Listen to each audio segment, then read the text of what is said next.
Manuais da Palavra Viva, a guerra contra a palavra. Palavra de número 8, Ruas de Ouro, por John Robert Stevens. As 12 portas são 12 pérolas, e cada uma dessas portas de uma só pérola. A praça da cidade é de ouro puro, como vidro transparente.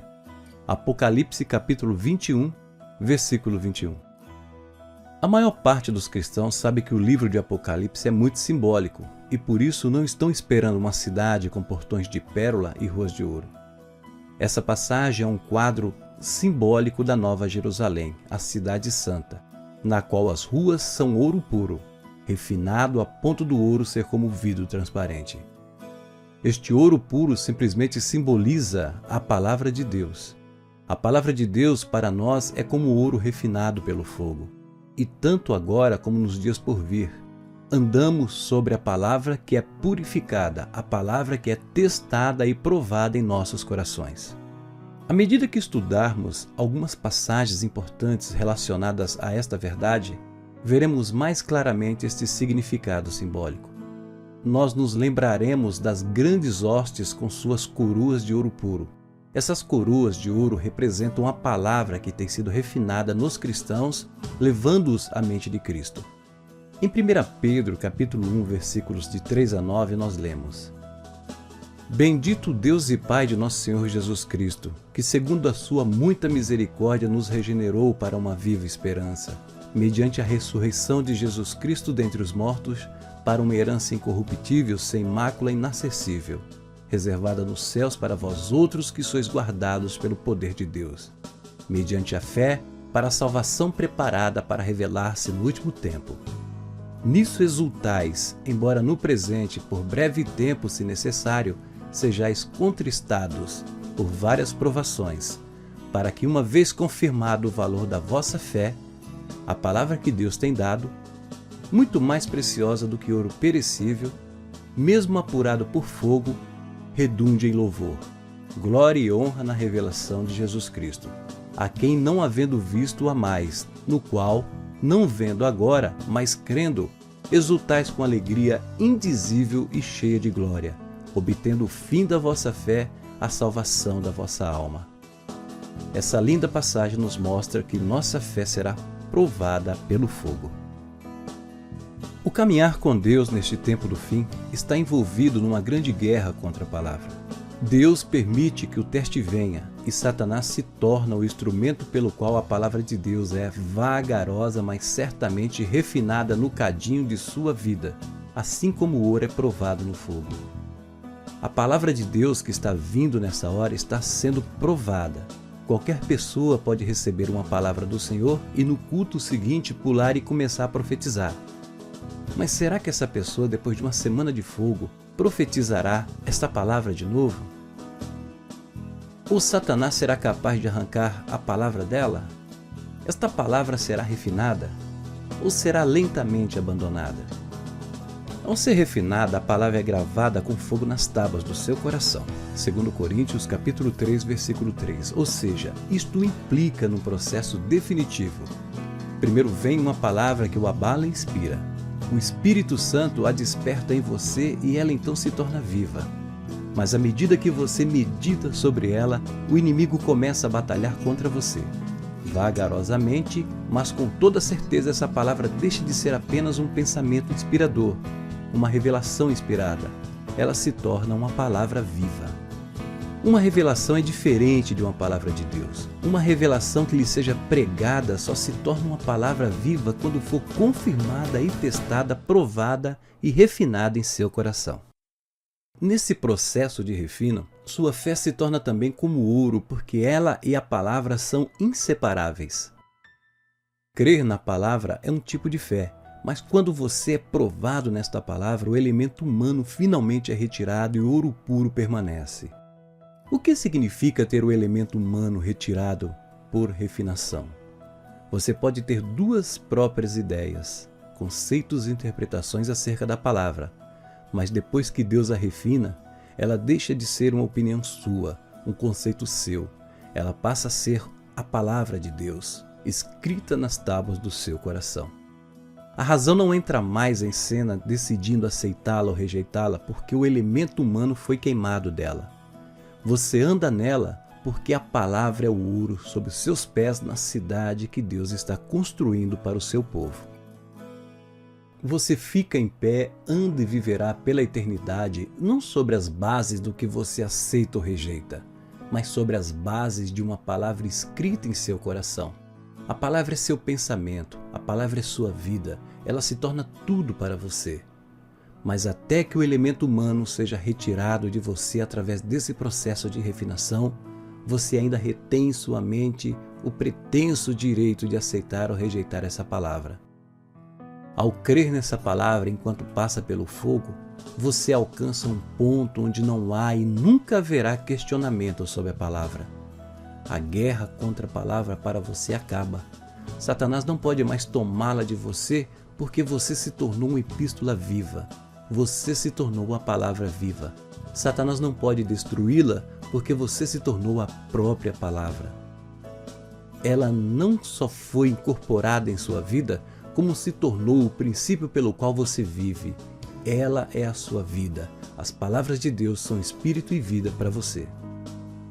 A guerra contra a palavra continuará e ela será permitida por Deus até que o fogo tenha refinado essa palavra a um ponto onde nenhum elemento humano possa perturbá-la, destruí-la ou desviá-la de qualquer forma. É por isso que Deus o faz passar por provas. Todas as vezes que você alcança um novo nível espiritual, Deus lhe dá imediatamente uma palavra, então vem a fornalha. É só o tempo de você se regozijar na beleza e na bênção da palavra e na forma que você prevaleceu, e Deus já faz essa palavra passar por outra prova. Dessa forma, Deus incorpora o seu próprio ser em você. Uma das maiores coisas que Ele pode fazer por você é trazer à existência a sua palavra em você. Ele não está trazendo à existência uma palavra para ser apenas citada. Ele a está trazendo à luz em você para fazer de você uma expressão de si mesmo. Sabendo disso, você pode voltar a ler a passagem de 1 Pedro, capítulo 1, versículos 6 e 7, com um entendimento ainda maior. Isso nos leva a uma outra passagem das Escrituras no livro de Apocalipse, que nos mostra uma imagem da igreja em Laodiceia. Apocalipse, capítulo 3, versículos 14 e 17. O quadro é contrastante. Nele nós vemos a igreja em Laodiceia se orgulhando do seu estado, sem reconhecer que pelos valores reais, o oposto era a verdade. Eles eram miseráveis, desgraçados, pobres, cegos e nus. A passagem continua com essa palavra de conselho àquela igreja. Lemos: aconselho-te que de mim compres ouro refinado pelo fogo para te enriqueceres. Apocalipse capítulo 3, versículo 18. Observe, esta é a mesma mensagem que a igreja cristã precisa hoje. E não estamos nos referindo à igreja apóstata, nem aos modernistas que não creem na Bíblia. Estamos nos referindo ao povo que é tradicional em seu caminhar. O que Deus está lhes dizendo? Comprem ouro de mim. O que eles têm com frequência não é refinado, mas mesmo assim, eles não pagarão o preço pelo ouro puro. Você precisa comprar o ouro que é refinado no fogo, e ele não lhe é dado sem um preço. Você pode receber o ouro com muito de escória humana nele, mas quando Deus quer lhe dar uma palavra pura, Ele diz: venha, agora você vai ter que pagar um preço. Você tem de fazer uma escolha deliberada para andar com Deus. Se você fugir de pagar o preço e de se envolver com as provas, você nunca andará sobre esse ouro puro. Apocalipse, capítulo 3, versículo 18, simbolicamente fala da profunda necessidade de revelação e apropriação da plenitude de Cristo. Mas, acima de tudo, esta passagem fala da necessidade do cristão ter uma palavra que é refinada no fogo. O processo não acontece da noite para o dia. Mas não importa quão longe seja o processo. No momento em que Deus lhe dá uma palavra, Ele também acende o fósforo para a fornalha. Hebreus capítulo 12 também é uma passagem apropriada para o nosso estudo. Versículo 29 diz: porque o nosso Deus é fogo consumidor. Este capítulo nos mostra que vamos receber um reino que não pode ser abalado. Este é o reino que será refinado a tal ponto que tudo mais será abalado. Versículos 26 e 28. Se há qualquer coisa em nós desse elemento humano que possa diluir ou distorcer essa palavra, ele ainda colocará fogo em nós para destruí-lo. Pode ser que você queira saber quando vai parar de fracassar. Você não fracassará mais quando o ouro estiver refinado, quando a palavra tiver passado por provas por muitas vezes. Você pode ter fracassado em Deus muitas vezes e continuará fracassando até que esse elemento humano seja completamente queimado. Na verdade, Deus cuidará para que você continue fracassando nele. Você continuará a exibir a vergonha da nudez e da pobreza do seu espírito. Enquanto você não comprar o colírio, sempre haverá uma cegueira impedindo você de ver. Enquanto você não comprar ouro refinado no fogo e vestes brancas com as quais possa ser vestido, Deus exporá continuamente sua nudez. Quem quer pagar o preço? Ninguém gosta de ouvir a respeito de tais experiências, mas elas são comuns a todos os que verdadeiramente andam com Deus. Depois de certo tempo, os veteranos experimentados surgem com fé, amor e força. Eles ainda passam por testes, mas sua fé em Deus é mais pura do que nunca. Eles suportam a guerra contra a palavra. Ah, como Satanás testou a fé! Como ele desejou arrancá-la deles, mas eles se agarraram a ela até que finalmente eles e essa palavra se tornaram inseparáveis. Há um novo processo odontológico pelo qual um certo tipo de porcelana pode ser combinado com ouro e reduzido a uma fração de milímetro até se tornar quase transparente. Ele nunca vai quebrar. Isso ilustra o que Deus faz para trazer à luz um espírito puro. Ele tem uma forma de levar você e sua palavra a passarem pelo fogo do refino até que haja tal aderência que não haja mais nenhuma separação. Você não consegue quebrá-la ou escavá-la. Você não consegue removê-la, pois a palavra e o seu espírito são um. Esse é o objetivo. Quando andamos numa revelação do Senhor e passamos pelo fogo, depois de pouco tempo essa revelação se torna uma realidade em nós. Tornar-se essa palavra é o que significa um caminhar com Deus, em todos os sentidos. Nós não podemos dizer que um dia teremos um caminhar com Deus. Caminhar com Deus é um termo relativo que desafia qualquer definição, mas à medida que andamos com Deus, nossa revelação se tornará uma palavra viva. Podemos ver agora porque o apóstolo João escreveu: no princípio era o verbo, em grego logos. E o verbo, logos, estava com Deus. E o verbo era Deus. E o verbo se fez carne e habitou entre nós. João capítulo 1, versículo 1 a 14. Cristo Jesus se tornou a palavra, o logos de Deus. O Espírito de Jesus Cristo e a palavra do Pai não eram duas entidades distintas que podiam ser separadas. Isso descreve claramente o propósito final do nosso caminhar com Deus. Em Apocalipse, capítulo 3, versículos 19, lemos uma advertência à igreja em Laodiceia. Eu repreendo e disciplino a quantos amo. Sê, pois, zeloso, arrepende-te. Nós também precisamos deste arrependimento cheio de zelo. Não aquele tipo de arrependimento que se afasta num canto e chora umas poucas lágrimas dizendo, me desculpe. Mas o tipo de arrependimento que clama, eu quero esse ouro refinado no fogo. Eu quero que a palavra de Deus seja pura em meu coração. Eu quero que a minha vida seja pura nessa guerra contra a palavra. Como devemos clamar zelosamente por isso? Clamar em arrependimento com todo o nosso coração. Precisamos ser zelosos e nos arrependermos porque queremos essa palavra viva dentro em nós. Queremos que ela se cumpra. Se temos recebido a palavra de Deus displicentemente, temos de odiar essa mornidão. Temos de lutar contra isso. Temos que resistir a isso. Com todo o nosso coração, nós precisamos nos apegar a essa palavra viva. Jesus Cristo não repreendeu a igreja em Filadélfia como fez com Laodiceia. Pelo contrário, ele disse ao apóstolo João para escrever isto à linda igreja em Filadélfia. Conheço as tuas obras, eis que tenho posto diante de ti uma porta aberta, a qual ninguém pode fechar. Que tens pouca força, entretanto guardaste a minha palavra e não negaste o meu nome. Apocalipse capítulo 3, versículo 9. Eles passaram pelos testes porque haviam guardado a palavra. Lembre-se dessa chave. E todas as vezes que o fogo queimar, esteja determinado a não abandonar a palavra. E João continua. porque guardaste a palavra da minha perseverança, também eu te guardarei na hora da provação, que há de vir sobre o mundo inteiro, para experimentar os que habitam sobre a terra. Versículo 10. Guardar a palavra quando passar pelos testes é a resposta. Quando voltamos ao que Pedro disse a respeito de provar a nossa fé como o ouro é provado no fogo, vemos que ela é testada no fogo, mas é manifesta na revelação de nosso Senhor Jesus Cristo. 1 Pedro capítulo 1, versículo 7. Esse processo de prova é a preparação final dos tempos para os julgamentos de Deus que serão liberados sobre a terra. A palavra trará julgamento sobre a terra, mas nós seremos esta palavra. Essa é a mesma imunidade. Nós trazemos julgamentos, nós não o recebemos.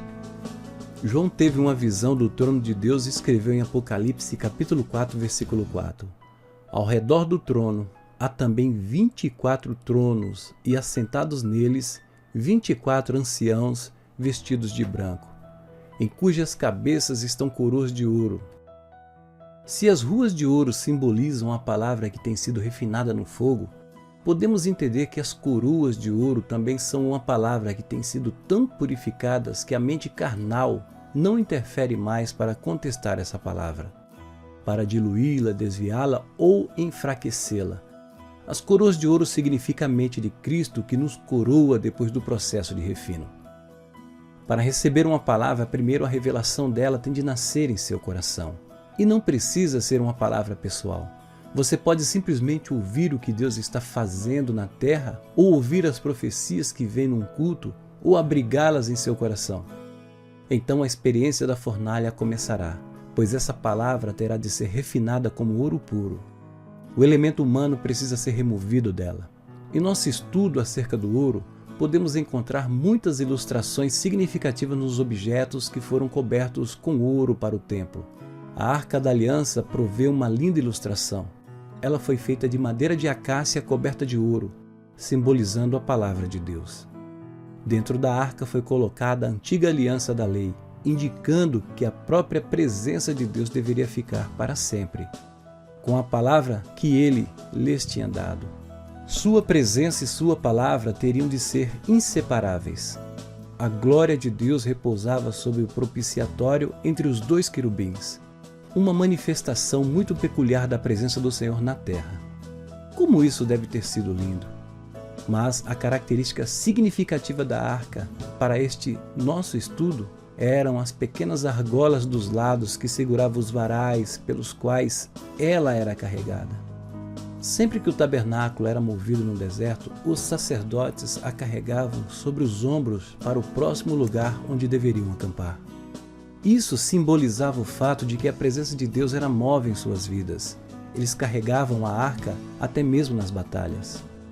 Quando o templo de Salomão foi construído, os sacerdotes colocaram a arca no Santo dos Santos e retiraram os varais, que foram então dispensados. Isso simboliza que eles não providenciaram nada para que a sua presença os deixasse novamente. Eles não tinham mais nenhuma capacidade ou alternativa ou meios humanos pelos quais pudessem remover a arca. Eles não poderiam tocá-la, senão morreriam. Daí em diante, a atitude deles foi: quer vivamos ou morramos, ele habita entre nós. Essa é a forma como sua palavra deve estar em seu coração. Retire os varais e os lance fora, de forma que não haja mais maneira de abandonar a palavra que Deus lhe deu. Ao passar pelo fogo é muito mais fácil se você não tiver como sair. Queime as pontes atrás de você até que não tenha mais um modo de recuar, até que não exista meios de rejeitar essa palavra. Entregue-se a ela. Viva ou morra por essa palavra. Tudo é baseado em obedecer, crer e permanecer na palavra que Deus tem dado até que ela seja gravada em seu coração de forma indelével. Amém. O ensinamento contido nesta mensagem foi dada originalmente como palavra viva para uma congregação. Sem dúvida, ela mudará a sua vida, assim como tem mudado a de muitos outros. Esta e outras mensagens estão publicadas em nossa biblioteca na internet. Acesse o site www.bibliotecareinonet.com.br. Cadastre-se como usuário e desfrute dos ensinamentos do Reino de Deus.